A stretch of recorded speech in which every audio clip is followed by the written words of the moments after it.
Hi, I'm Professor Kalpana Shankar in the School of Information Communication Studies, and I want to thank you all for coming today. But first, I want to briefly say why UCD and why Information Communication Studies, or ICS as we call it. UCD is a world-ranked university in Ireland with a lot of opportunities, both for education and careers afterwards. My colleagues and I will be talking a little bit about the kinds of careers that you can pursue afterwards. We're a top ranked university and a school in the QS rankings. We're in the, I think we're 35 in 2019 for the Information Communication Studies program, and also a top ranked school overall in terms of the university. So we have a really world-class reputation. And we also have a world-class staff and student body. So I'd like to now hand over to Dr. Leima, who is going to take us through the Library and Information Studies, the MLIS Library and Information Studies Masters. Thank you.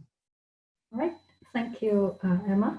So the MLIS program is what is called Masters in Library and Information Studies. It is a professional degree accredited by the Library Association of Ireland, and it is actually recognized by professional organizations internationally as well, including the American Library Association and CILIB in the UK, meaning that our graduates are eligible to work in libraries around the world.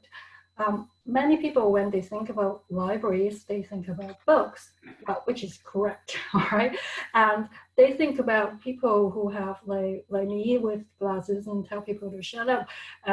Not quite so. What our program is about is really training professionals to work in all different kinds of library, different types of libraries.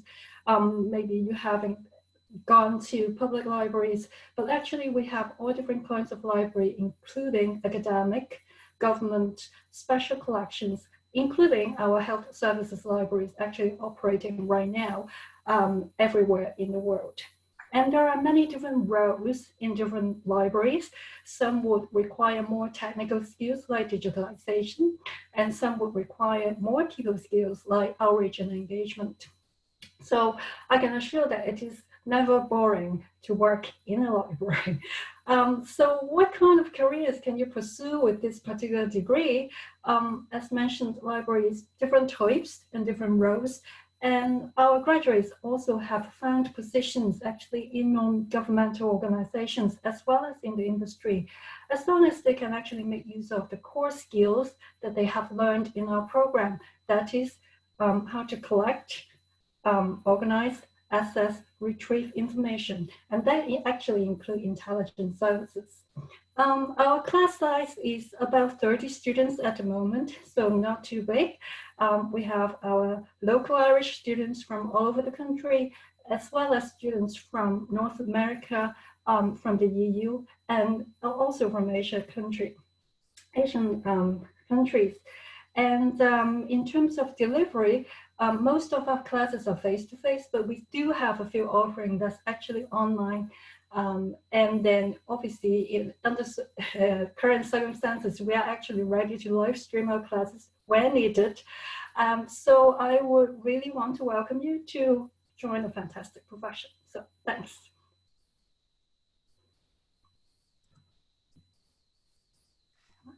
Thank you. So I'd now like to hand over to Dr. Marguerite Barry, and she's going to take us through the MSc in Communication and Media.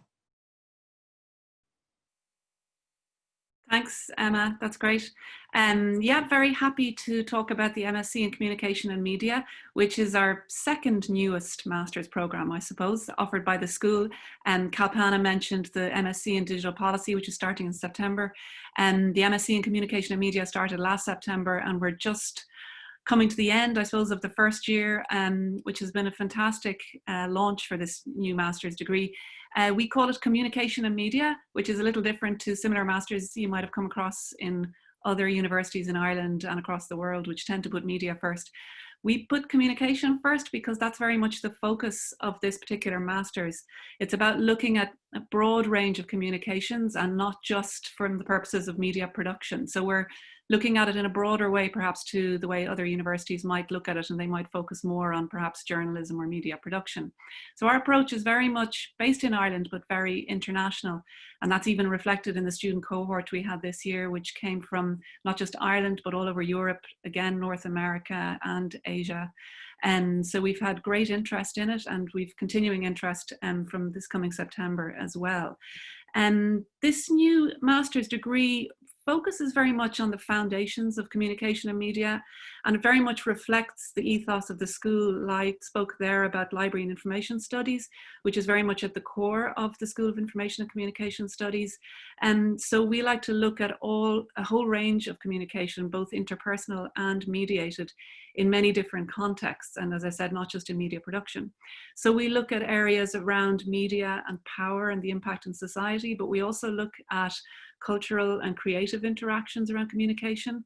We engage in critical analysis of theory and practice, but we also look at comparative media and communication production systems, both in terms of the media, but also in communications technologies. So we would be looking at information and communication technologies such as digital interfaces or apps and all kinds of applications, whether it's in health or entertainment or games or a whole variety of different areas. So as I said, the emphasis is very much on theory. It's not the kind of a degree where you might come in and train to become a journalist or learn how to make films, but there are very much opportunities for doing that kind of work. Throughout our modules, we have opportunities through assessment to not just do written work, but to produce short videos, to produce podcasts, to produce maybe social media campaigns and various different kinds of things. So we're very much looking at the foundations and the basis of communication theory, but how that can be applied in different contexts as well. In terms of the structure of the course, as it's a master's course, you have 90 credits that you have to cover. There are 4 core modules. So that would be communication theory, media and society, topics in digital media and communications, which covers a wide range of applications with a lot of guest lecturers, and that's great fun. And then also research theory and practice, which the research theory and practice feeds into the thesis if you choose to do a thesis. But one option we have on this degree course, instead of doing a thesis, is called the Media Management Project. And this involves, instead of writing a thesis, you actually go and work with an organization. And this involves selecting an NGO or perhaps not-for-profit organization who has some needs in the area of communication. So you could perhaps develop a social media campaign or perhaps a fundraising communication campaign. And you discuss with the client what it is that they need and what you can do. And you do this particular campaign for a certain amount of hours, usually during the summer term, and write up a report on that. And we've had great feedback so far from some of our students who are on that particular project as we speak, working with a range of different organizations such as UN for Women, a suicide and a loss organization, and the Alzheimer's Society of Ireland. And they're involved in a range of different kinds of work where they're getting really great hands-on practice. And this is really, I think, one of the great features of this program, because it allows people for a lot of different career options. If you're interested in the theory side of things, you can continue on, obviously, into communication research. You might even come and do a PhD in our school. Or you might be more interested in practice, and you can go into a huge variety of opportunities in the digital media industry, whether in digital media companies or working as an in-house communications person in any kind of an organization, as I said, even in NGOs and organizations like that. So again, that's just a brief overview. It's our first year. I thought it would be a great experiment, but it seems to have bedded in really, really well. And we're excited for what's going to happen in the second year. And hopefully maybe we'll have some of you joining us as well. If you have any questions, obviously fire them into the chat box, or you can email me, marguerite.barry@ucd.ie, and hopefully we can help you out. Thanks. Thanks very much, Marguerite. And I'd now like to hand over to Dr. Benjamin Cowan, who's going to take us through the MSc in Information Systems. Thank you. Okay, yeah, so hi, my name is Ben Cowan. I'm an assistant professor here at UCD, and I'm the director of the MSc in Information Systems. The MSc in Information Systems is a well-embedded program we've had in our school for the best part of 6-7 years, I think now, and it focuses very much on the area of human-computer interaction and how interfaces and technology impact society and the individual. And so from understanding that, how we can design better systems. So if you're interested in that kind of aspect of those kind of things, then this is really the program for you. And it seems to be a really relevant program for our society at the moment. You know, thinking about the fact that we have technology all around us, it's very important to think about how that's designed and how that impacts us and impacts society at large. And so the program really focuses on those areas rather than looking at the hardware and software development, which would be in terms of coding and kind of building the ergonomics, which would be more computer science and engineering. We look more at the social sciences elements and what we can learn from social sciences and learn from understanding the user to be able to design better, effective systems. So the program, it's a 90 credit program, hugely international as well. We have an international cohort of students. We have people from Ireland as well as the UK, as well as from India and China and all around the world studying on this program. And the student experience goes through 90 credits within this program. And so there are 60 credits which are core modules, and these core modules include what we would kind of categorize as the kind of foundation stones of what you would need to know to conduct human-computer interaction research and design and development. And so these would be the things like information architecture, user-centered design, where we go through the whole user-centered design process, how we actually develop with users in mind, as well as going through how we actually gather data about users and how we then analyze that. So that goes through things like research theory and practice, as well as quantitative data analysis. And so, and from this, we also have a number of topics that are becoming very popular in the area of HCI. So that includes artificial intelligence, and we also cover topics in user-centered design that are at the cutting edge of human-computer interaction, whether it be speech interfaces, which is a particular expertise in the school, or whether it be kind of health applications and ethics of system development, which is also a set of strengths in the school in terms of research. We also then have, from this program, you have a thesis as well as your core part of your program. And this thesis is really your opportunity to really get your hands dirty with some data and some hands dirty with understanding user needs in particular contexts.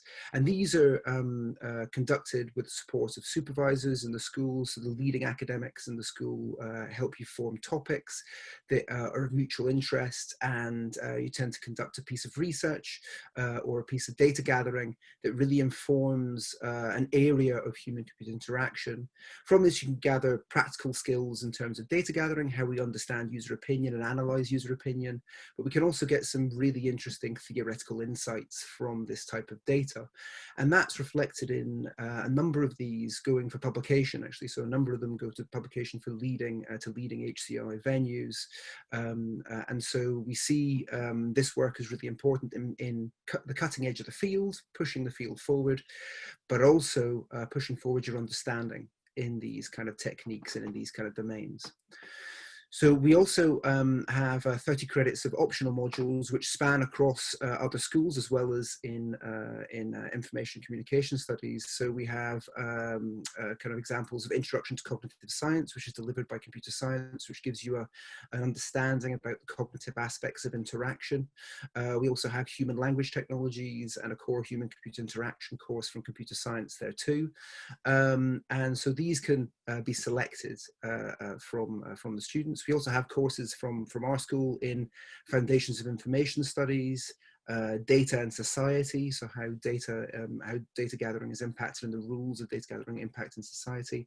Also have Communication Theory and looking at the digital self. So all of these come together to give you the core skills you need to become somebody who wants to understand and really design with user in mind. So from this, you can probably gather where the kind of careers are coming from. It's kind of generally in the areas of user experience and in the areas of understanding users and actually analyzing data that comes from users. So, you know, people who value these skills are the multinational tech firms, but also NGOs who develop applications, who gather data to try and understand user interaction. as well as governmental organizations who do the same thing.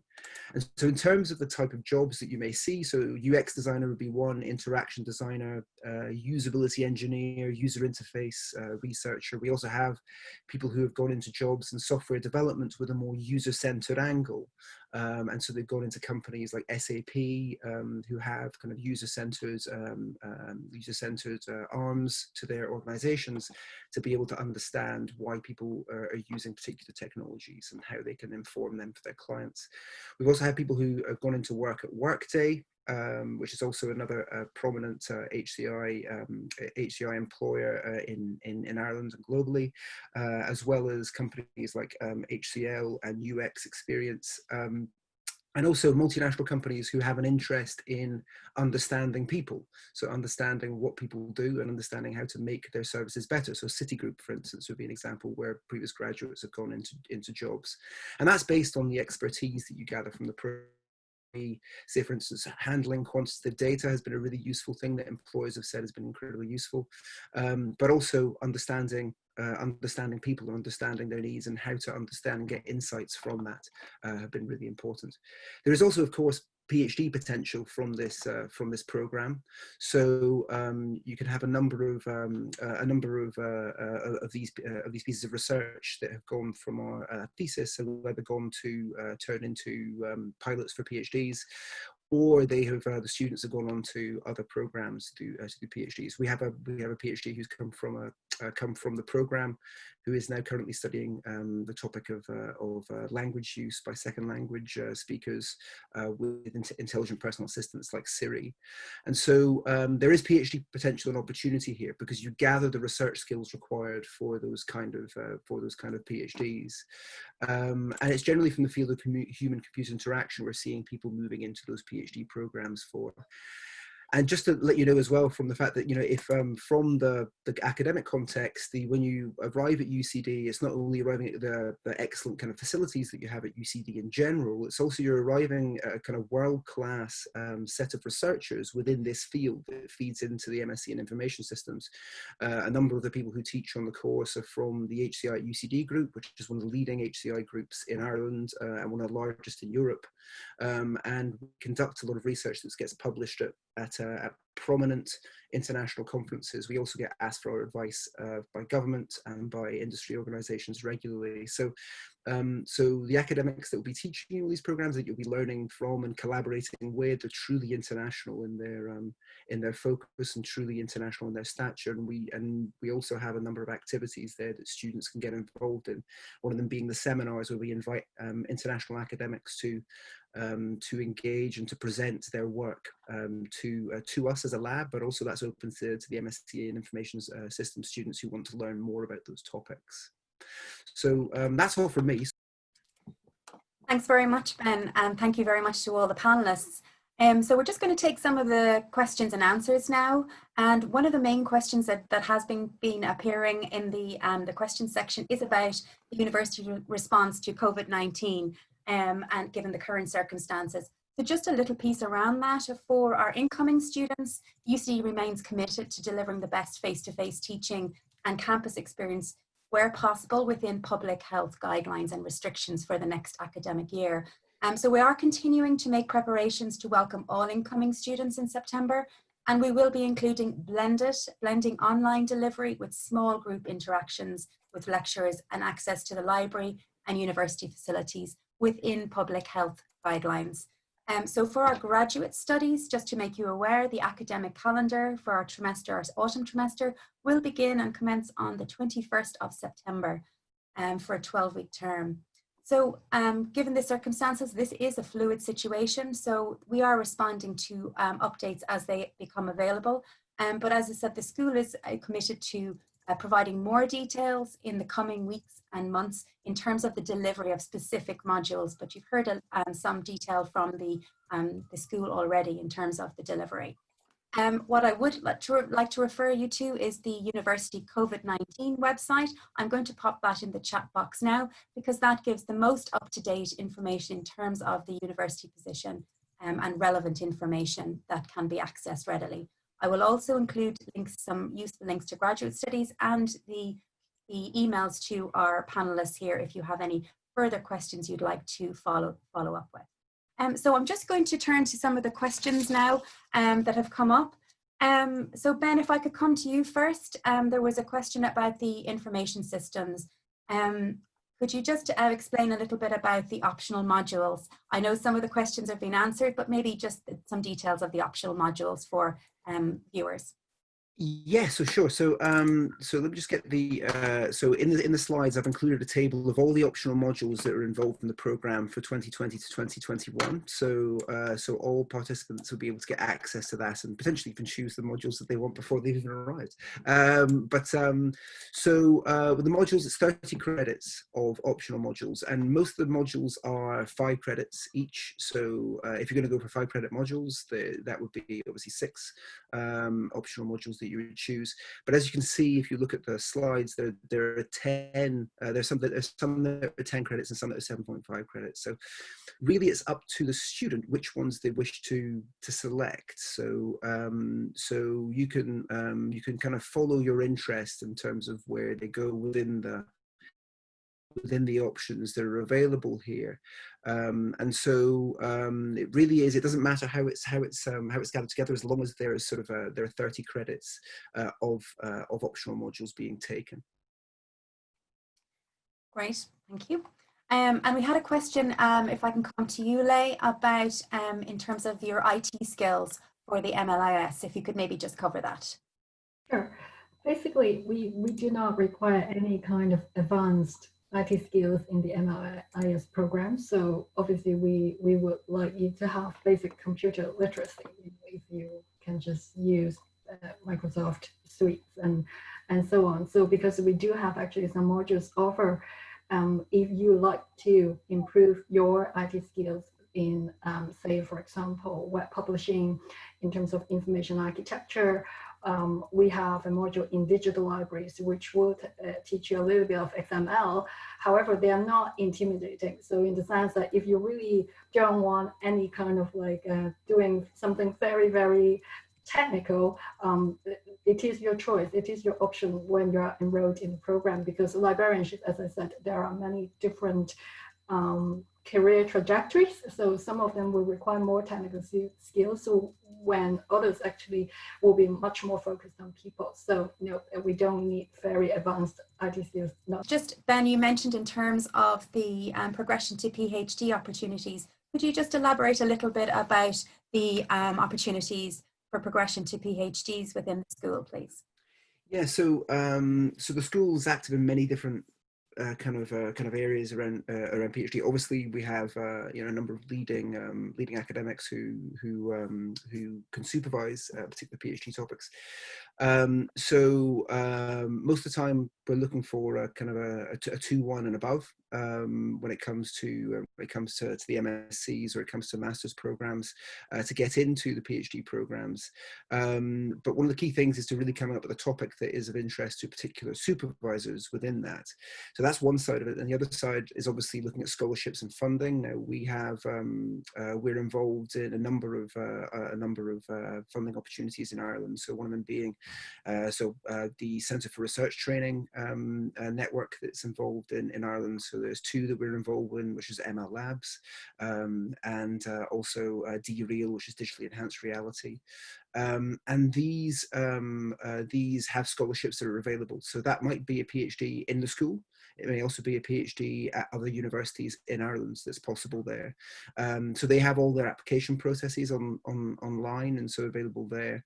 But obviously, as a master's student within the school, we can always, if people are interested in PhDs, we can guide and support, as well as potentially offer scholarships through these programs if any are available for our school.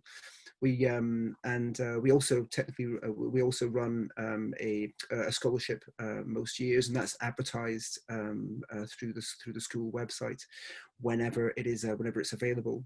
And so students can, whenever they're in the school, can very easily approach academics within the school and ask about these scholarships within the school and university more generally. And I'd actively encourage students who are interested in PhD progression to do so, because and do so early, because that's really where we can start talking about the process processes around that. But there are many opportunities in Ireland that we are involved in as a school, and many opportunities from school and university level.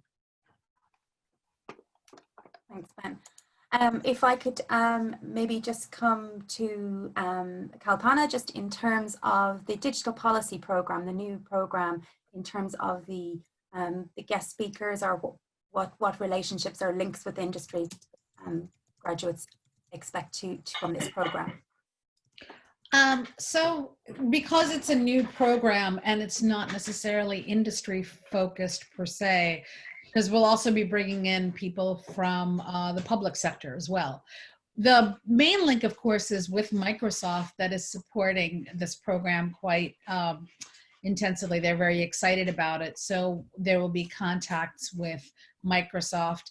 And as the course goes on, we'll be bringing in people from other companies as well, because it's not just focused on Microsoft.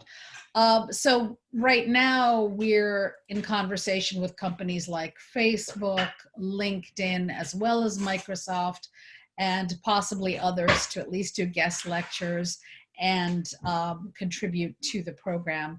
And the lecturer who's actually going to be the main person really coordinating this, Elizabeth Ferry, she has extensive contacts in the public sector and civil society, which is also an important arena for policy development and evaluation. So we're really trying to hit all of our bases there. Kalpana. And we just have one final question that I'll put to Ben, if that's okay. It's in terms of an attendee who's experienced in SAP BI, and will this Masters in Information Systems, I think you, yeah. Yeah, so I was just reading that. Yeah. I mean, so I suppose the honest answer is who knows. I mean, so you have like whether we have we don't have a specific relationship with SAP in particular.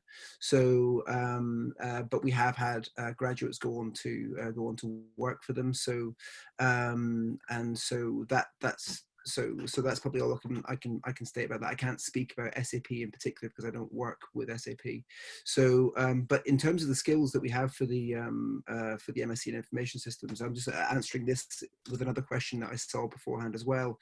It's worth saying that Ireland is a European tech hub. And the skills that are gathered here from the MSc in Information Systems are valuable to those tech companies, are valuable to any company that delivers and tries to understand people's use of technology. In fact, anyone who tries to understand user data in general. So we found our graduates desired by industry in Ireland and worldwide. And those skills are universal skills that people are looking for, whether it's in kind of big data areas, which we've seen some of our graduates go into, as well as in HCI areas as well. So I can't speak about SAP in particular, but I can definitely say that that the skills that we give you are very, very well valued, and I actually believe that Ireland and Dublin in particular is a very good place to study for these.